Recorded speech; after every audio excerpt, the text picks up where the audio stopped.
Boneka setan langit berdiri di depan Xiao Yan. Tubuhnya berwarna ungu tua. Samar-samar seseorang bisa melihat cahaya keemasan mengalir di bawah warna ungu tua ini. Boneka iblis langit ini adalah salah satu yang telah disempurnakan secara pribadi oleh Xiao Yan. Sebelum dimurnikan di dalam kolam petir di alam kosong, boneka setan langit ini berada di sekitar kekuatan bintang 4 Douzun. Selanjutnya, itu telah diperkuat hingga batasnya di dalam kolam petir alam kosong. Berdasarkan perkiraan Xiao Yan, kekuatan boneka setan langit ini sebanding dengan bintang Douzun 6, dan sekarang telah menyerap kekuatan 10 boneka setan langit lainnya yang telah mencapai kelas Douzun melalui sebuah formasi. Kekuatannya tidak diragukan lagi telah melampaui Xiao Yan. Telapak tangan gelap yang menghancurkan jiwa. Kabut hitam pekat yang dipenuhi udara dingin melonjak dari jarak dekat. Awan hitam mulai berputar saat teriakan tajam tiba-tiba dipancarkan. Segera setelah itu, cetakan tangan hitam seukuran gunung kecil bergegas dari awan dan dengan kejam menabrak Xiao Yan. Ruang di mana telapak tangan ini lewat runtuh menjadi lubang hitam gelap. Banyak retakan spasial mulai menyebar dari ruang kosong, menciptakan jaring laba-laba. Ekspresi serius melintas di mata Xiao Yan saat dia merasakan tekanan menakutkan yang turun dari atas kepalanya. Hun Li, yang diperkuat oleh Tato Clan, tidak diragukan lagi memiliki kekuatan yang jauh melampaui dirinya. Jika kedua belah pihak bertarung secara normal, Xiao Yan hanya akan memiliki peluang kemenangan 50%. Selain itu, peluang 50% ini cukup berbahaya. Bagaimanapun, Xiao Yan masih bisa keluar dan bertarung saat berhadapan dengan bintang Douzun 8. Namun, Hun Li saat ini samar-samar telah mencapai bintang ke-9. Kesenjangan di antara mereka telah diperpanjang dan bahkan Dou skill kelas Tian akan kesulitan menutup celah seperti itu. Dengan kekuatan besar dari klan Hun, Hun Li memiliki kesempatan untuk berlatih keterampilan Dou kelas Tian yang sangat kuat seperti Guyao. Namun, orang ini pasti tidak akan menggunakannya sampai saat kritis. Kebetulan aku bisa menggunakan orang ini untuk menguji kekuatan boneka setan langit setelah dinaikkan ke batasnya. Sidik jari itu diperbesar di mata hitam pekat Xiao Yan. Dia perlahan menghembuskan nafas udara dan perintah dikeluarkan dari hatinya. Ketika sebuah pikiran melintas di hati Xiao Yan, boneka setan langit yang seperti patung di depannya perlahan mengambil langkah maju. Cahaya keemasan bertahan di dalam mata hampa kosongnya. Kakinya menginjak udara kosong saat itu berubah menjadi cahaya ungu yang melesat ke langit. Setelah itu, dengan keras bertabrakan dengan telapak tangan besar itu dengan cara yang sangat mengejutkan. Bang! Angin yang menakutkan menyapu langit ketika keduanya bertabrakan. Ledakan yang mengguncang bumi bisa terdengar dalam radius 1000 kaki. Retak! Angin bertiup kencang dan garis-garis tebal mulai muncul di cetakan tangan yang sangat besar itu. Garis retakan menyebar sebelum sidik jari energi akhirnya mengeluarkan suara saat terbelah. Tum-tum. Boneka setan langit dan sidik jari bertabrakan dengan keras. Kekuatan tangan yang kuat mengguncang boneka itu hingga mengambil 10 langkah mundur melalui udara kosong. Jejak hitam gelap akan tertinggal di langit setiap kali dia melangkah mundur, tapi setelah langkah terakhirnya jatuh, tubuhnya melesat ke depan seperti anak panah. Kali ini, itu menyerbu ke dalam kabut hitam pekat. Hah! Hun Li berseru keras ketika boneka setan langit menyerbu ke dalam kabut hitam. Semua kebisingan menghilang. Sesaat kemudian, benturan tinju yang menakutkan dan suara angin merengek mulai berdering di awan hitam. Bang-bang! Banyak angin kencang yang tidak biasa keluar dari awan hitam. Suara pekian jiwa yang tak terhitung jumlahnya dengan tergesa-gesa muncul. Awan hitam menjadi lebih tipis karena pertempuran sengit ini. Mata Xiao Yan menatap awan hitam itu. Cahaya keemasan yang terang terus meletus dari dalam. Bahkan awan hitam tidak bisa menyembunyikannya sepenuhnya. Setelah diperkuat, boneka setan langit saat ini dapat dianggap lengkap. Dengan kekuatan ini, ia bahkan bisa melawan Douzun bintang 9. Sementara pertempuran besar meletus di dalam awan hitam, Xiao Yan telah mengambil kesempatan untuk beralih ke medan pertempuran lainnya. Sun Er sedang melawan Hun Ya di sana. Namun, dari cara Hun Ya ditekan sampai dirugikan, Xiao Yan jelas tidak perlu khawatir. Dari kelihatannya, Sun Er bisa membunuh Hun Ya jika dia diberi cukup waktu. Kekuatan Sun Er sepertinya telah mencapai bintang ke-9 dari kelas Do Uzun. Kekuatan sebenarnya Hun Ya hanya di puncak bintang ke-8. Keduanya juga anggota klan kuno. Tidak banyak perbedaan dalam metode Ki dan keterampilan Dou yang mereka latih. Hei, jika memungkinkan, kita harus membunuh keduanya kali ini. Tidak peduli bagaimana orang mengatakannya, mereka adalah ahli dari generasi muda klan Hun. Hilangnya mereka akan menyebabkan klan Hun merasakan sakit. Senyuman dingin melintas di mata Xiao Yan. Dia dan Sun Er telah mengejar keduanya selama hampir sebulan. Mereka telah bertukar pukulan dengan mereka beberapa kali. Masing-masing pihak telah memperoleh kemenangannya sendiri. Namun, kedua orang ini sama liciknya dengan rubah. Mereka akhirnya menolak untuk bertemu langsung. Xiao Yan Sun Er tidak bisa menyerah sekarang karena itu telah terjadi pada kesempatan seperti itu. Bang! Sementara hati Xiao Yan berpikir untuk benar-benar menghabisi kedua orang ini, ledakan yang sangat keras tiba-tiba muncul di dalam awan hitam. Kekuatan beriak yang menakutkan menyapu dan merobek awan hitam yang dingin. Cahaya keemasan dan douki hitam ditembakkan. Mereka terjalin di langit dan membentuk kembang api yang cemerlang. Bang! Awan hitam pecah dan dua sosok terbang keluar. Mereka terhuyung-huyung di udara sejauh lebih dari 100 meter. Baru kemudian mereka perlahan-lahan menstabilkan tubuh mereka. Mata Xiao Yan melesat saat kedua sosok ini muncul. Dia menyipitkan matanya. Beberapa jejak tangan yang tidak jelas terlihat dengan mata telanjang di boneka setan langit. Tampaknya dia dengan paksa menerima cukup banyak serangan sengit oleh Hun Li selama pertempuran besar sebelumnya. Untungnya, boneka setan langit saat ini tidak lagi seperti itu. Jika tidak, tubuhnya akan meledak setelah gagal menahan serangan. Boneka setan langit sedikit rusak, tapi Hun Li jelas lebih sengsara. Bukan hanya rambutnya yang acak-acakan, tapi pakaiannya juga diguncang sampai compang-camping. Jejak darah samar-samar menggantung di sudut mulutnya. Hun Li jelas menderita kerugian besar kali ini. Dalam klan Hun Li telah mendapatkan reputasi yang sengit karena metode bertarungnya yang habis-habisan. Metode pertarungan habis-habisan semacam ini mungkin berguna ketika menghadapi ahli lain, tetapi itu tidak memiliki efek sedikit pun terhadap boneka setan langit karena tidak memiliki rasa sakit. Ia hanya tahu bagaimana mematuhi perintah Xiao Yan. Kedua belah pihak telah saling bertukar pukulan. Salah satunya adalah boneka sedangkan yang lainnya adalah tubuh fisik. Tidak peduli bagaimana seseorang melihatnya, tubuh fisik akan menjadi pihak yang kalah.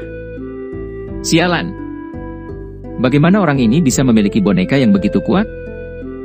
Hun Li terengah-engah. Matanya sangat marah saat dia melihat boneka setan langit, yang telah mundur ke kejauhan. Dia tidak menyangka Xiao Yan memiliki hal seperti itu. Setelah bertukar pukulan tadi, ia menemukan bahwa tubuh boneka tersebut seperti cangkang kura-kura meski ia tidak takut setelah menggunakan tato klan. Itu tetap acuh tak acuh tidak peduli bagaimana dia menyerang. Hal yang menyebabkan Hun Li tidak bisa berkata-kata adalah bahwa benda ini mungkin bisa bertindak acuh tak acuh, tapi dia tidak bisa mengabaikan serangannya. Pertarungan semacam ini menyebabkan dia merasa sangat tertekan. Pergilah! Xiao Yan di kejauhan tersenyum saat dia melihat Hun Li, yang ekspresinya berubah. Dia meregangkan pinggang malasnya dan menjentikkan jarinya. Boneka setan langit segera melesat ke depan. Ini dengan kejam bergegas menuju Hun Li. Momentum ganas itu menyebabkan ekspresi Hun Li menjadi sedikit hijau. Sungguh sial. Kami akhirnya bertemu dengan badai besar makam surgawi. Ayo cepat lari. Jika badai menyusul, bahkan seorang ahli di puncak kelas Do Uzun akan mati di sini. Sementara keunggulan pertarungan secara bertahap bergeser ke arah kelompok Xiao Yan, beberapa sosok melesat di udara agak jauh. Badai energi padat bersiul di cakrawala di belakang mereka. Itu membentuk efek domino yang sangat menakutkan yang menghasilkan badai energi besar yang dengan cepat terbentuk. Api emas Sun Er dengan kejam menghantam dada Hun Ya di tengah pertempuran sengit di langit. Angin yang menakutkan mengguncang Hun Ya sampai dia mengeluarkan seteguk darah segar. Dia terhuyung mundur selusin langkah. Sun Er baru saja akan mengejar setelah melukai Hun Ya dengan telapak tangan saat ekspresinya berubah. Dia buru-buru mengangkat kepalanya dan melihat garis cemerlang yang menghubungkan langit dan bumi saat itu dengan cepat bergerak dari cakrawala. Ini adalah badai energi besar makam surgawi. Mata Sun Er tiba-tiba menyusut saat dia melihat badai energi menakutkan yang memenuhi udara. Dia menghentikan tubuhnya, memiringkan kepalanya, dan dengan cemas berteriak kepada Xiao Yan, "Xiao Yan Gege, cepat pergi." Xiao Yan terkejut saat mendengar teriakan Sun Er. Dia merasakan sesuatu dan menoleh. Dia melihat ke cakrawala dan menghirup lembut udara dingin. Tanpa ragu-ragu, dia mengayunkan tangannya dan memanggil kembali boneka setan langit. Setelah itu, dia pindah dan muncul di samping Sun Er. Keduanya bergegas ke pintu masuk tingkat ketiga dengan kecepatan seperti kilat di depan tatapan tertegun dari dua Hun Ya. Ini adalah badai energi? Hun Ya menyeka bekas darah dari sudut mulutnya. Dia menoleh dan sudut mulutnya bergerak-gerak. Dia tidak lagi peduli bahwa kedua musuh bebuyutannya telah pergi. Setelah bertukar pandang dengan Hun Li, mereka mulai berlari dengan cara yang menyedihkan. Mereka mungkin masih memiliki kesempatan untuk bertahan hidup saat melawan kelompok Xiao Yan, tetapi jika mereka tersapu badai, mereka pasti akan mati. Sementara keduanya mulai melarikan diri dengan cara yang menyedihkan, banyak sosok hitam buram di langit di belakang mulai muncul. Dalam sekejap, tanah sepi yang semula mati, yang kosong dari kehidupan, mulai menari dengan keaktifan yang aneh. Namun, orang-orang ini telah berbalik dan pergi dengan liar saat keringat memenuhi wajah mereka. Tanah sepi yang mati dipenuhi dengan suara badai yang bergemuruh. Badai energi yang menyebar di tanah menyapu dari jarak yang sangat jauh. Bahkan ruang yang dilewatinya mulai runtuh. Masa hitamnya sangat menakutkan. Apa itu? Xiao Yan mengikuti di belakang Sun Er. Dia merasakan tekanan menakutkan yang sedang dikirim dari jauh di belakangnya sebelum dia bertanya dengan cara yang agak serius. Badai energi makam surgawi, semacam bencana alam di sini. Kekuatannya sangat menakutkan. Bahkan seseorang di puncak kelas Douzun akan berakhir sekarat jika dia tersapu paksa ke dalamnya. Ketika para ahli dari beberapa klan memasuki masa lalu makam surgawi, beberapa individu yang tidak beruntung akan menemui badai energi ini dan terseret ke dalamnya. Sun Er menjawab dengan lembut. Tak disangka kami seburuk ini kali ini. Kami benar-benar telah bertemu hal ini. Biasanya, badai energi hanya akan meletus sekali setiap beberapa tahun. Bagaimanapun, ayo lari dulu. Area yang terkena badai energi sangat luas. Seluruh level kedua akan berada dalam area dampaknya. Oleh karena itu, kita harus memasuki level ketiga untuk menghindarinya. Sun Er menjelaskan dengan suara khawatir. Dimengerti. Xiao Yan mengangguk. Dia menoleh dan melihat jauh ke belakang. Dua sosok dengan menyedihkan mengikuti mereka. Mereka adalah dua Hun Ya. Namun, Xiao Yan tidak punya waktu untuk memikirkan mereka saat ini. Hah? Ada yang lain? Xiao Yan tiba-tiba melihat banyak sosok hitam bergegas dengan kecepatan seperti kilat saat matanya menyapu ke belakang mereka. Setelah itu, mereka menangkap satu persatu. Semua orang menyapu mata mereka dan tercengang. Haha, tidak terduga bahwa kecepatan saudara Xiao Yan secepat ini dan telah lama mencapai tempat ini. Kedua sosok itu terdiri dari seorang pria dan seorang wanita.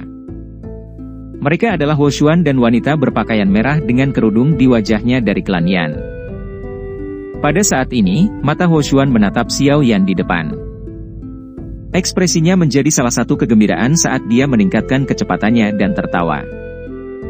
Xiao Yan juga tersenyum saat mendengar suara ini. Dia menangkupkan tangannya ke kelompok Huo Xuan di kejauhan sebelum dia tersenyum dan berkata, "Abang Huo Xuan juga cukup cepat." Huo Xuan tersenyum. Dia dan wanita berpakaian merah itu dengan cepat menyusul kelompok Xiao Yan. Mata mereka menyapu Xiao Yan dan keduanya terkejut, kakak Xiao Yan telah maju? Keke, aku hanya beruntung. Xiao Yan tertawa. Huo Xuan bertukar pandang dengan wanita berpakaian merah itu saat melihat Xiao Yan tidak menyangkal kata-katanya. Dia melihat keterkejutan di mata pihak lain. Tidak disangka kekuatan Xiao Yan telah meningkat setelah memasuki makam surgawi selama setengah tahun. Kecepatan ini cukup menakutkan. Sepertinya kedua orang dari klan Hun itu tertinggal. Mata Huo Xuan melirik ke belakang saat dia tertawa. Kami telah terjerat dengan mereka selama sebulan. Sayangnya, badai energi ini telah merusak rencana kami. Xiao Yan menyeringai dan menjawab. Alis Huo Xuan tanpa sadar bergerak-gerak saat mendengar kata-kata Xiao Yan. Hatinya sedikit terguncang. Dia secara alami mengerti apa arti kata-kata cuek Xiao Yan. Hun Ya dan Hun Li sama-sama ahli bintang 8 Do Uzun dan sangat kuat. Keduanya bahkan bisa melawan bintang 9 Do Uzun jika mereka bergandengan tangan. Tidak terduga bahwa mereka tidak dapat memperoleh keuntungan melawan Xiao Yan dan Sun Er. Badai energi ini telah menyapu seluruh tingkat kedua makam surgawi. Satu-satunya cara untuk menghindarinya adalah dengan memasuki level ketiga. Kami cukup dekat dengan tingkat ketiga dan harus bisa memasukinya sebelum badai menyusul jika kami mempercepat sedikit. Huo Xuan tersenyum dan berkata, kami mungkin bisa menjaga satu sama lain selama periode waktu ini. Bagaimana menurutmu, saudara Xiao Yan? Tidak masalah. Xiao Yan hanya menyeringai. Dia secara alami tidak akan menolak upaya Huo Xuan untuk bersikap ramah, terutama pada saat seperti itu. Penolong tambahan berarti peluang mereka untuk bertahan hidup akan jauh lebih besar. Keduanya tersenyum satu sama lain setelah mencapai kesepakatan. Sun Er dan wanita berpakaian merah di samping mereka tidak menghentikan percakapan mereka. Ketika mata mereka saling juling, mereka mengangguk sedikit dan mengalihkan pandangan mereka. Mereka berempat mendekat setelah diskusi selesai. Mata mereka dengan hati-hati menyapu mereka.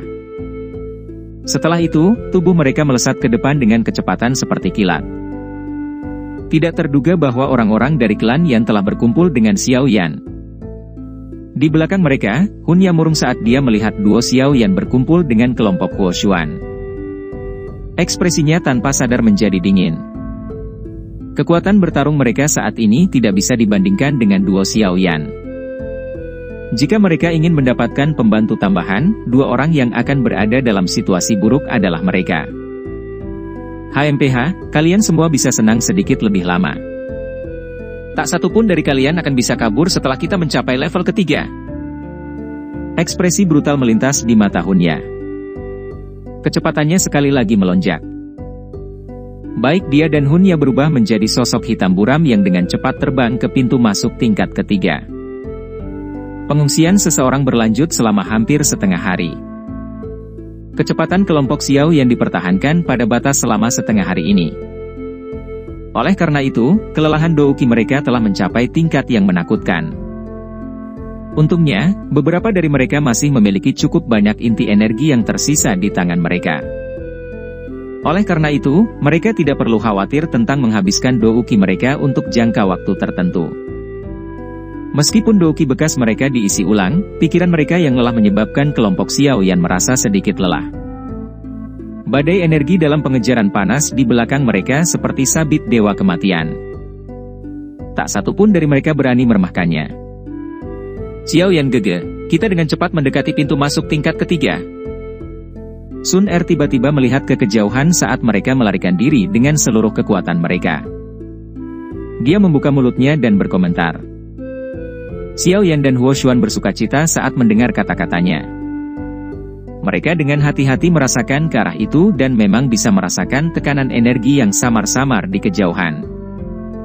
Ayo pergi. Tingkatkan kecepatan kita. Xiao Yan tertawa terbahak-bahak saat melihat pintu masuk sudah terlihat. Dia melambaikan tangannya dan kecepatannya tiba-tiba melonjak. Sosoknya seperti meteorit yang melayang di langit, menghilang dalam beberapa kilatan. Kelompok Hun Ya di belakang juga merasakan sesuatu saat kelompok Xiao Yan menemukan pintu masuk ke tingkat ketiga. Mereka menguatkan perhatian mereka, dan pikiran mereka yang awalnya lelah menjadi bersemangat saat mereka berusaha sekuat tenaga untuk lebih cepat. Tirai energi yang sangat besar mengalir dari langit di kejauhan. Itu dimasukkan ke dalam tanah, tampak seperti dinding surgawi. Pada saat ini, 4 sosok duduk di depan tirai cahaya energi. Salah satu dari mereka mengangkat kepalanya beberapa saat kemudian. Dia melihat ke kejauhan dan dengan lemah berkata, mereka semua telah datang. Bersama mereka, adalah badai energi. Seperti yang diharapkan. Seorang pria berjubah perak dan seorang pria bertampang kekar mendesah ketika mereka mendengar ini. Yang pertama meringkuk mulutnya dan berkata, Gus Hen, bukankah kamu sedikit terlalu tenang? Itu adalah badai energi. Jika kita terseret olehnya, tidak satupun dari kita di sini yang akan selamat. Haha, bukannya aku tenang, tapi tidak ada gunanya panik. Ditambah, Jenderal King yang ada di sini. Skenario terburuk kemungkinan besar tidak akan terjadi. Gu Zhen tersenyum tipis saat menjawab. Kamu, pria berpakaian hijau itu, yang matanya tertutup, tanpa sadar tersenyum dan membukanya ketika dia mendengar ini. Dia melihat ke kejauhan dan berkata, cahaya energi sudah mengeras. Kami hanya bisa dengan paksa membuat terowongan. Namun, hanya kami berempat yang tidak akan bisa melakukan hal seperti itu. Oleh karena itu kita harus menunggu yang lain walaupun kita sudah didahulukan. Kamu takut kelelahan sampai tidak mampu menghadapi situasi setelah memasuki level ketiga, kan? Gu Zhen menggelengkan kepalanya dan tertawa. Pria berpakaian hijau itu tersenyum tetapi tidak membantah kata-kata itu. Dia perlahan berdiri, melihat ke langit yang jauh, dan berkata, Sun Er dan yang lainnya telah tiba. Ci. Beberapa sosok muncul di langit segera setelah kata-katanya terdengar. Mereka muncul di depan tirai energi ini dalam beberapa kilatan. Mereka semua kaget saat melihat keempat orang itu duduk di luar. Gu Qingyang. Kecepatan kalian berempat sangat cepat. Huo Xuan memandang keempat individu itu. Dia dengan lembut berkomentar setelah terkejut sebentar. Kakak Qingyang, mengapa kalian semua tidak masuk? Badai energi akan datang. Sun Er juga perlahan mendarat dari langit. Dia merajut alisnya dan bertanya. Tirai cahaya telah mengeras dan harus dipatahkan dengan paksa. Kami telah menunggu semuanya. Gu Qing yang tersenyum tipis. Matanya menyapu Xiao Yan dan ekspresi aneh melintas di matanya. Dia menoleh ke Sun Er dan bertanya, apakah kamu baik-baik saja? Tidak apa. Kami baru saja berdansa dengan 2 orang dari klan Hun itu selama sebulan. Sun Er menggelengkan kepalanya saat dia menjawab. Keduanya berani menyerangmu. Pria berpakaian hijau itu mengerutkan kening ketika dia mendengar ini. Gu Zhen yang biasanya tenang juga mengangkat kepalanya. Ada rasa dingin di matanya, tapi orang yang akhirnya bertanya padanya adalah pria berjubah perak itu. Mereka tidak mendapatkan keuntungan, Sun Er tersenyum. Dia menoleh, hanya untuk melihat banyak sinar cahaya melesat. Mereka berubah menjadi banyak sosok yang muncul. Mata mereka melihat ke atas. Orang-orang ini adalah orang-orang yang telah memasuki makam surgawi saat itu. Namun, mereka sedikit sengsara. Hunya dan Hunli tetap berada di belakang. Jelas, mereka takut kelompok Xiao Yan akan menyerang saat ini. Sekarang bukan waktunya bertarung dengan mereka. Kami tidak punya waktu. Bisik Xiao Yan saat melihat penampakan pria berpakaian hijau itu. Pria berpakaian hijau itu tidak mengabaikan kata-kata Xiao Yan. Dia secara alami memahami bahwa tugas terpenting adalah memecahkan tirai cahaya energi dan memasuki tingkat ketiga. Semuanya, kalian semua harus menyadari situasinya. Namun, tirai cahaya energi yang mengarah ke tingkat ketiga ini telah mengeras. Kita harus menghancurkannya dengan paksa untuk memasuki level ketiga. Namun, upaya ini tidak dapat diselesaikan oleh satu orang pun. Oleh karena itu, jika setiap orang ingin hidup, kita harus bergandengan tangan dan menghancurkannya. Kalau tidak, kita semua akan binasa bersama saat badai datang. Pria berpakaian hijau itu melangkah maju. Matanya menyapu saat dia berbicara dengan suara samar. Ekspresi semua orang berubah ketika mereka mendengar kata-katanya. Mereka merenung sejenak sebelum perlahan mengangguk. Mereka yang bisa memasuki tempat ini bukanlah individu biasa-biasa saja. Mereka secara alami mengerti bahwa hanya ada satu jalan yang tersisa untuk mereka, memasuki level ketiga atau binasa.